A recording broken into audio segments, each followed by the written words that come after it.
everyone, it's Dr. Hodges, and today I want to talk about artificial sweeteners, okay? And I was really excited to see that Medscape, this is kind of an online website and forum that doctors can go to get extra CMEs. We can see studies. People will have commentary on different studies that have been performed, and they're usually grouped by specialty. And so I usually will get an email update, golly, at a minimum of once a week, but I feel like I get them every day. And oftentimes they're not on topics that are applicable to me. They have a lot of cancer research. Medscape's great. I'll go to Medscape to do a lot of my CMEs. But I was super happy to get an email about topics in obesity. So I wanted to share some of those. So I'm gonna make a couple of videos on some of these. So hope you'll really enjoy. So this will be the first of in this series. I think I might have three for me to share with you. So the first one is, do low or no calorie sweeteners affect your weight loss? So, i.e., is it bad for you to use Sweet and Low or stevia or equal? Because I think we've all heard like saccharin, it's the devil and you're gonna get cancer. Although there hasn't been a big appreciable increase in stomach cancer to my knowledge over the last 20 years. If you're in Japan, because people have a very high nitrate diet and they eat a lot of smoked foods, they certainly are at risk for stomach cancer. That is a known risk factor. But the jury's still out just a little bit on that one. So I want to kind of give credit where credit is due. This was based on an article and commentary by Dr. Yanni Friedhoff. And one of the things that was mentioned in his commentary is, just because something is artificial versus something that is natural does not necessarily mean that if it is artificial, it is bad for you. I mean, let's look at drugs. What was a good drug? Penicillin. Penicillin was a mushroom. That's where we came up with our very first antibiotic. Good thing. Good morning or afternoon. Oh, look at that little puppy. Oh my gosh, this little dog is in a basket as a little fluff ball and totally looks like, what are those from Return of the Jedi? A little Ewok. Anyway, okay. So, penicillin, that was good. All natural. That's where we came up with our first antibiotics. What are some bad things that are natural? Cocaine. Cocaine's probably not very good. I know that they also will use it. I think they might use it just to help numb. I want to say an ENT, but I'm not an ENT. Two of my closest friends are ENTs, and I want to say that they might use that like in some sinus surgery, but that's not my specialty. But if you're at the club, somebody brings up some white powder, guess what? That white powder, it's all natural. Probably not good for you to snort that stuff or shoot it or smoke it. Probably also goes for pot, and I know that there's going to be a lot of dissension among the ranks because for whatever reason people think that is the one substance you can put in your body at will, and this is even compared to different foods. It's the one substance that no problem at all.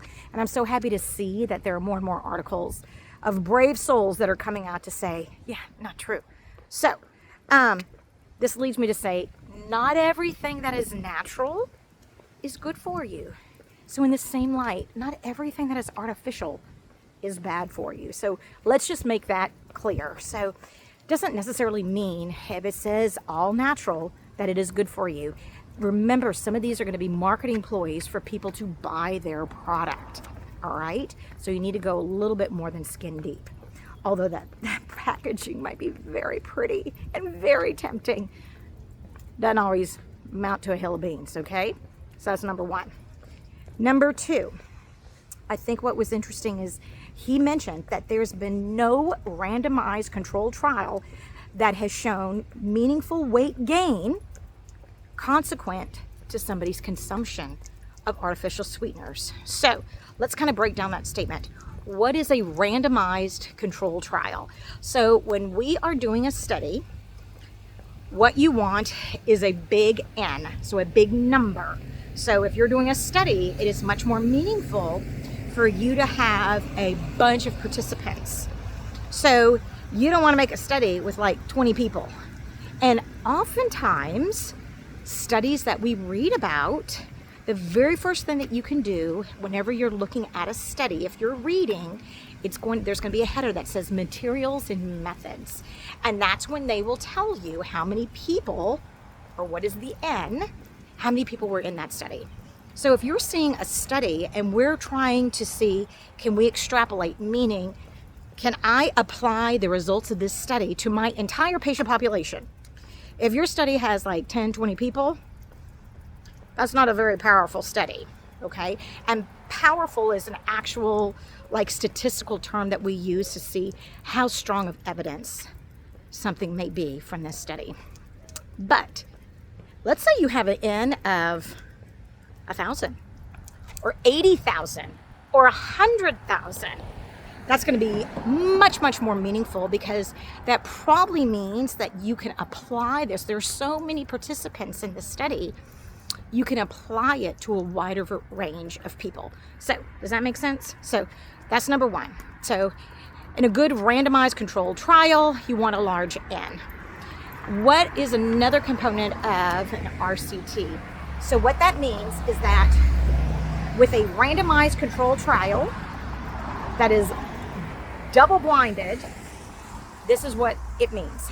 You're going to have one group that is the control. So if you ever hear some say the control group, that means this is going to be the group of participants that are kind of getting a placebo. Like they're the ones that are going to get like water or a fake drug. Or if you're a lady and you take birth control pills, you know, that 1 week of pills where there's no hormone, that's kind of what we could call the, what baby? It's okay. That would be the control, okay? So it's going to be the group of people that are not getting any active ingredient.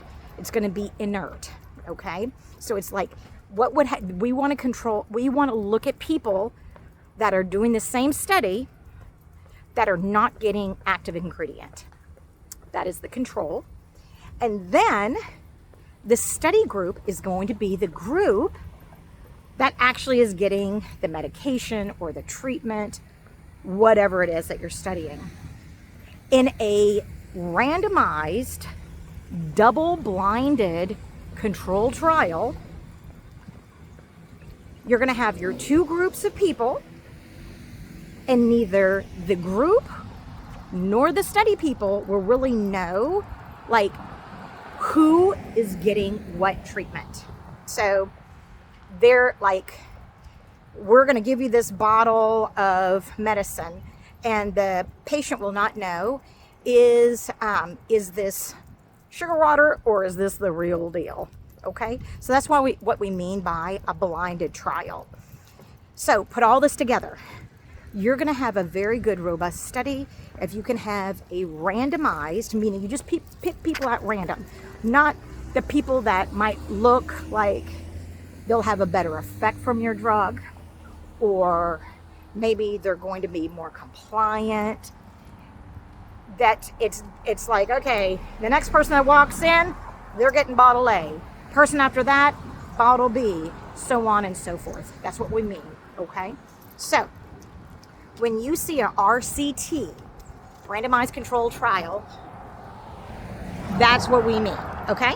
So that's your biology or science lesson for the day. And what this author is saying on this particular commentary is that there's been no meaningful RCT that has shown that if you consume artificial sweeteners, that you're going to gain weight. And then he goes on further to say there was a meta-analysis in 2021 in the International Journal of Obesity. And what's a meta-analysis?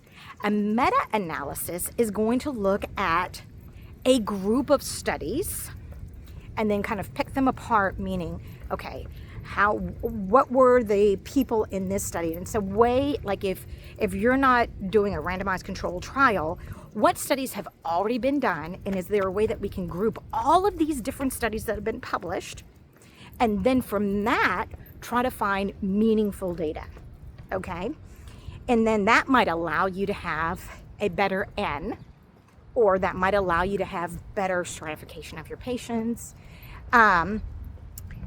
A meta-analysis is a really good way to look at like a cross-section of maybe 20 different studies and say, okay, if I put all these studies together, what are these findings really telling us? And also, where did these studies fall short? And in this meta-analysis in 2021 that was looking at the use of low or no calorie sweeteners in weight management, it actually said that their use can be beneficial. So, especially if you compare it to patients that are using just regular sugar in their diet. So what does all this medical mumbo jumbo mean? It means that we do not have sufficient data out there that it tells you that if you want to use your equal, it is going to cause you to gain weight. So the next time that you're going to get your hair done, or you're going to get your nails done, or you're out with the girls and you want to drink your sweet tea and you ask for the little pink packet and the lady to your left says, you know, that's just like having sugar and you're going to gain weight from that. You can then go, no, it won't. So stick that in your pipe, but don't smoke it. Don't smoke it.